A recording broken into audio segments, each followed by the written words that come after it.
जरा सोचो, एक कैदी सुरंग बनाकर या दीवार लांघकर नहीं बल्कि सारे ताले खोलकर दिन दहाड़े जेल से भागने की कोशिश करे। कुछ ऐसा ही होता है हमारी आज की कहानी में। कहानी की शुरुआत होती है 1940 के साउथ अफ्रीका में, जहां काले और गोरे लोगों में बहुत भेदभाव किया जाता था। कई साल अत्याचार सहने के बाद उन्होंने अफ्रीकन नेशनल पार्टी बनाई। उनका मकसद काले लोगों को बराबरी के हक दिलवाना था। टिम जेंकिंस इसी पार्टी के लिए काम करने वाला एक गोरा आदमी है। एक दिन वो भरे बाजार में दो बड़े बैग्स लेकर जा रहा था। उसने एक बैग कूड़ेदान के पास और दूसरा एक गाड़ी के पास रख दिया। फिर उसने अपनी साथी स्टीफन को इशारा किया। असल में उन बैग्स में विस्फोटक थे। उन्होंने तुरंत बैग में कुछ तारें जोड़ी और उनके चलते दो जोरदार धमाके हुए। लेकिन ये धमाके किसी को नुकसान पहुंचाने के लिए नहीं, बल्कि हजारों कागजों को बाजार में फैलाने के लिए थे। उसमें अत्याचारी सरकार के खिलाफ बागी नारे लिखे थे। जेंकिन और स्टीफन तुरंत वहाँ से भागे, लेकिन पुलिस ने उन्हें पकड़ लिया।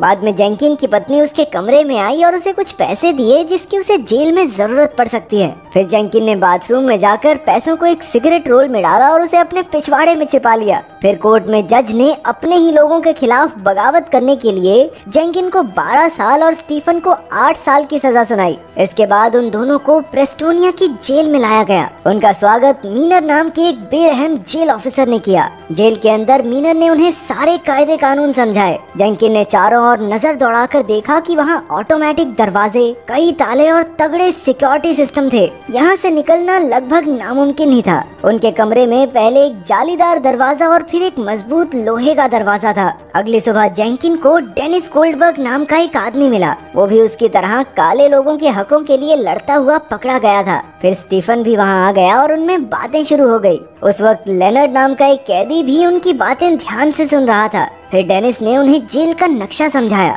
जेल की दीवार 32 फीट ऊंची थी। हर जगह लाइट्स और कांटों वाली तारें थी। जेल की छत पर शूटर 24 घंटे तैनात रहते थे। कुल मिलाकर उसने कहा कि यहाँ से भागने के बारे में सोचना भी मत। उसके जाने के बाद लेनर्ड उसके पास आया और कहने लगा कि यहाँ से निकला जा सकता है। लेनर्ड ने उनकी मदद करने के बदले उनके साथ भागने की शर्त रखी। बाद में जेंकिन ने पीछे से सिगार केस निकाला और डेनिस को थमा दिया। डेनिस ने उसे एक टूथपेस्ट में छिपा दिया। अब 23 दिन बीत चुके थे और सब कुछ ठीक चल रहा था। उस रात जेंकिन ने माचिस जलाकर दरवाजे के ताले में छेद देखा। दिन यूं ही बीतते रहे और जेंकिन भी कोई ना कोई हल ढूंढने में लगा रहा। एक रात उसके दिमाग की बत्ती जली और उसने एक कागज की मदद से ताले के छेद की लंबाई माप ली। फिर उसने लकड़ी से नकली चाबी बनाने का फैसला किया। अगले दिन उसने अपने साथियों को अपनी तरकीब बताई। जेंकिन ने कहा कि वो वर्कशॉप से लकड़ी ले आएगा, लेकिन पहले उसे चाबियों को गौर से देखना होगा। फिर कैंटीन में उन्होंने अपना काम शुरू कर दिया। लेनर्ड ने सबका ध्यान भटकाया और जब मीनर आया तो जेंकिन ने गौर से सभी चाबियां देखी। उस दिन से उसने चाबियों को देखने का कोई मौका नहीं छोड़ा। कई दिन की मेहनत के बाद उसने कागज पर चाबी का आकार बनाया। 74वें दिन जेंकिन ने वर्कशॉप से लकड़ी और सैंड पेपर चुरा लिया। उसने ये सामान अपने कॉफी कप में छिपाया और ऊपर कपड़ा ठूस दिया। बाद में मिनीर जांच करने आया। जब जेंकिन की बारी आई तो बेचारा डर के मारे वहीं जम गया, लेकिन खुशकिस्मती से मिनीर को कप में कुछ मिला नहीं। अब जेंकिन ने सीधा अपने कमरे में जाकर काम शुरू कर दिया। उसने लकड़ी को तराश कर एक चाबी बनाई और डरते हुए ताले में लगाई। खुशकिस्मती से चाबी लग गई, लेकिन जब उसने दरवाजा खोला तो वो निराश हो गया, क्योंकि लोहे के दरवाजे में चाबी सिर्फ बाहर से लगती थी। अगली सुबह जेंकिन ने सब अपने साथियों को बताया और कहा कि उन्हें एक और चाबी बनाकर उसे बाहर से लगाने का रास्ता ढूंढना होगा। फिर अगले कुछ दिनों तक उन्होंने बाहर के दरवाजे के ताले को गौर से परखा। कई हफ्तों की मेहनत के बाद जेंकिन ने एक और लकड़ी की चाबी बनाई। 100वें दिन वो तीनों पोछा लगा रहे थे और आसपास कोई सिपाही नहीं था। जेंकिन ने मौका देखकर अपनी चाबी आजमानी चाहिए।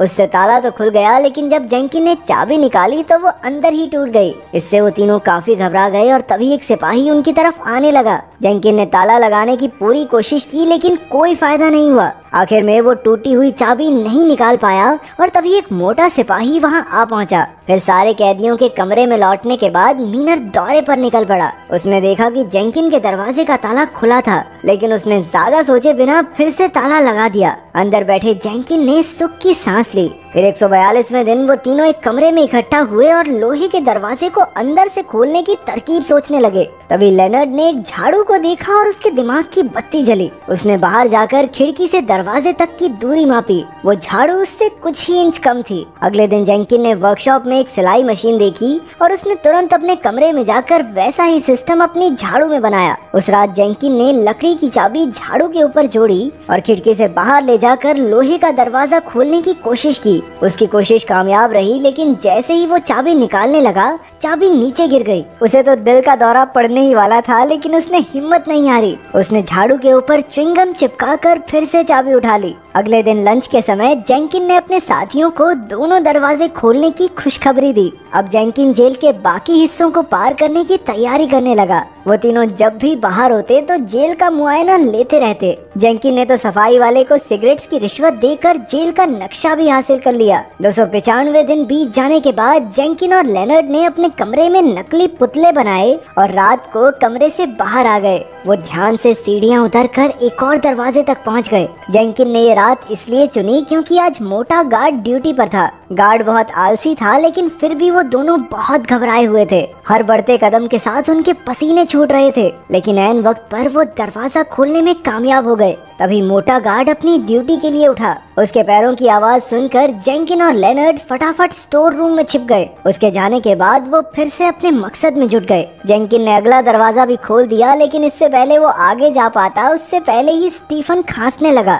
इसका मतलब ये था कि मोटे गार्ड ने अपना चक्कर पूरा कर लिया है। इसलिए जेंकिन और लेनर्ड फिर से स्टोर रूम में छिप गए। लौटते हुए गार्ड ने जमीन पर पसीने की बूंदें देख ली, लेकिन उसने ज्यादा ध्यान नहीं दिया। उसके जाने के बाद वो दोनों वापस ऊपर चले गए। जेंकिन ने खुश होकर अपनी चाबी तोड़कर अपने कप में छिपा ली। फिर वो अपनी पत्नी से जल्द ही मिलने के सपने देखने लगा। अगली सुबह वार्डन ने आकर उसे जगाया। वो आज देर तक सो रहा था। जब वार्डन ने उससे पूछा, साला इतनी देर तक सो रहा है, रात को क्या भेड़ बकरी चरा रहा था? वार्डन को देखते ही जेंकिन उससे माफी मांगने लगा। फिर उसके कमरे की पूरी छानबीन हुई। इसी चक्कर में उसका कप नीचे गिर गया और चाबी के सारे हिस्से निकल गए। वार्डन ने टुकड़े उठाकर पूछा, यो क्या है भाई? तो जेंकिन ने डरते हुए जवाब दिया कि उसने अपनी पत्नी की तस्वीर टिकाने के लिए ये बनाया है। वार्डन ने भी ज्यादा ध्यान नहीं दिया और चला गया। उस रात तो जेंकिन को घबराहट के कारण दौरे पड़ रहे थे, लेकिन अब से उसने चाबी के सारे हिस्से जेल के अलग अलग कोनों में छिपाने शुरू कर दिए।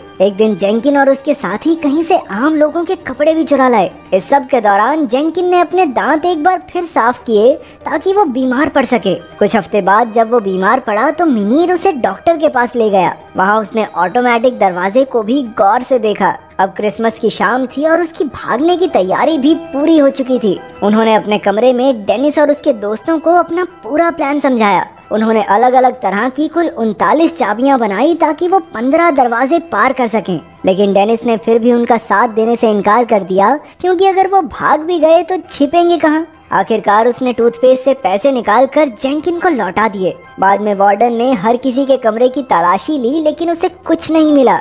दोपहर को सभी ऑफिसर्स के जाने के बाद लेनर्ड और स्टीफन अपने कमरों से निकले और अपने प्लान को अंजाम दिया। रास्ते में जेंकिन ने आखिरी बार फिर से डेनिस से पूछा, लेकिन वो नहीं माना। इसके बाद उन्होंने जेल के कोने कोने से चाबियों के टुकड़े इकट्ठा किए। फिर आम लोगों के कपड़े पहनकर वो सीढ़ियों से उतरे। अचानक उन्हें पैरों की आहट सुनाई दी। मोटा गार्ड उनकी तरफ बढ़ रहा था। वो तीनों तुरंत स्टोर में छिप गए, लेकिन दरवाजा पकड़कर वो तीनों डर से कांप रहे थे। जल्द ही गार्ड आ गया और उसने देखा कि दरवाजा थोड़ा हिल रहा है, लेकिन उसके आने से पहले ही अचानक लाइट चली गई। असल में डेनिस ने अपने कमरे का बल्ब फोड़कर शॉर्ट सर्किट कर दिया था। सभी कैदी मिलकर गार्ड को बुलाने लगे और उसका ध्यान भटक गया। अब बिना समय गवाए वो तीनों स्टोर से निकले और अगले दरवाजे पर पहुंचे। एक दूसरे का साथ देते हुए वो एक के बाद एक सभी दरवाजे पार करते जा रहे थे। जब ऑटोमेटिक दरवाजे की बारी आई तो लेनर्ड ने जल्दी से एडमिन के कमरे में जाकर उसका बटन दबा दिया। सब कुछ उनके प्लान के मुताबिक ही हो रहा था और आखिरकार वो आखिरी दरवाजे तक पहुंच गए। इस दरवाजे के पार उनकी आजादी थी, लेकिन बहुत सी कोशिशें करने के बाद भी एक भी चाबी उसमें नहीं लगी। इतने महीनों की कड़ी मेहनत एक ताले की वजह से बर्बाद होने वाली थी। जेंकिन ने कहा कि उन्हें वापस चलना चाहिए, लेकिन लेनर्ड हार मानने वाला नहीं था। उसने अपना हथौड़ा निकाला और ताला पीटने लगा। लाजमी सी बात है कि इससे काफी शोर हुआ और जेंकिन को लग रहा था कि भाई अब तो पक्का पकड़े जाएंगे, लेकिन आखिरकार तरकीब काम कर गई। लेनर्ड ने ताला तोड़ दिया और दरवाजा खुल गया। अब उनकी आखिरी चुनौती थी दीवार के शूटर, लेकिन वो तीनों आम आदमी बनकर जा रहे थे, इसलिए वो पूरे कॉन्फिडेंस के साथ निकले। किसी को उन पर शक नहीं हुआ, यहाँ तक कि वो मिनीर की आंखों से भी बच गए। जैसे ही वो उनकी नजरों से बाहर निकले, वो शहर की तरफ दौड़ने लगे।